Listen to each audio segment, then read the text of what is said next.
ability to choose your head coach. Your voice matters. Rather than calling into a sports radio show to say who you think the coach should be, you actually have a vote in who the coach should be. Yeah, but what prevents enemy fans from downloading that app and, you know, electing a clown as their rival's head coach? He just said that. Are you just waiting for your next chance to think about garlic chicken, or he just got done saying that. Did he? All right. Oh, jeez. It is a great recipe, though. I have it All out. right. Chunkier. Anything that starts with butter and oil will be written all over.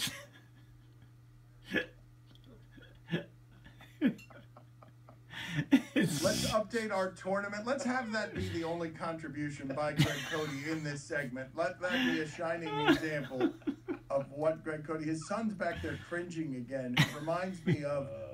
Tell me, Chris, tell the audience what it is that your father would do at your high school baseball games that would embarrass you and would have you yelling at him in the stands. He would be announcing our games, and in between innings, he would be playing music that only he would have interest in hearing, and it'd be a bunch of high school kids kind of like, why are we listening to Collective Soul? All we want is, like, Black Eyed Peas. Like, he'd be playing the worst music. Oh, I played Black Eyed Peas, too.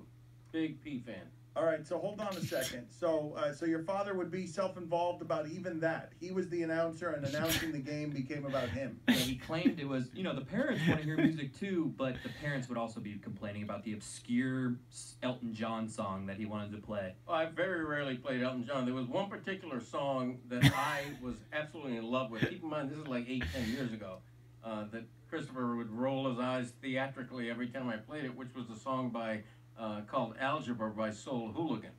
Fantastic song. It's like the last song you want to hear at a baseball game. Mike, it is a little dirge-like. We got to hear the song. Mike, can you find this for us, please, and see if we can play it? So, what are we talking about here? So, was this the walk-up music? Was Cote giving? I think it's in between inning music. No, we got to pick our own walk-up songs, thank God. Okay. But yeah, it was in between innings. He would just go rogue. Okay, so he'd go rogue in between innings. Where was he? Was he on the top of the dugout? Where was your father? Yeah.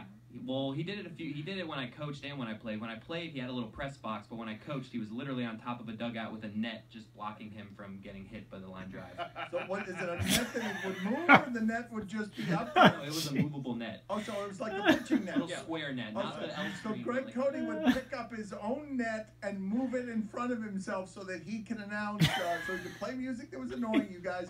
And what kind of announcing was he doing? For free, I did this. He was actually really good. He was really good at it. As to what? You think they should have been paying you for this I mean, nonsense? I'm a professional Hey, announcer. probably should have paid him. The announcing he was really good at. He got his voice, ladies and gentlemen, batting like he was Hold good. on a second. Can I get a little reenactment here? Can we do this as a reenactment, Greg? Would you be kind enough to get into character as your high school baseball announcer and just give us like a few sentences? Well, first of all, can I say I played it pretty straight because I respected the game. I wanted to give these kids a professional sounding announcer. So I would say, and leading off for visiting South Broward in the top of the third inning, number 12, second baseman Al McGillicuddy.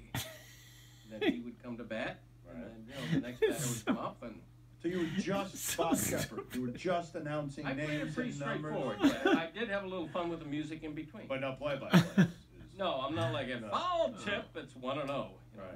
I would say if you're doing that and you're volunteering your time and you're doing it for no money, that you should be able, obviously, to control the music in between innings. I think that's more than fair. Play whatever the hell you want. Foul tip would make it 0-1. Foul tip. It's 0-1. McGillicuddy with the big lead off first base. I remember one time when we had a good inning hitting, we scored 6 runs, and as the inning ended, he was like, "And the Paladins open up a 6-pack." Great call. Maybe not appropriate for a high school audience. $1 bills, yo. $1 bills, yo.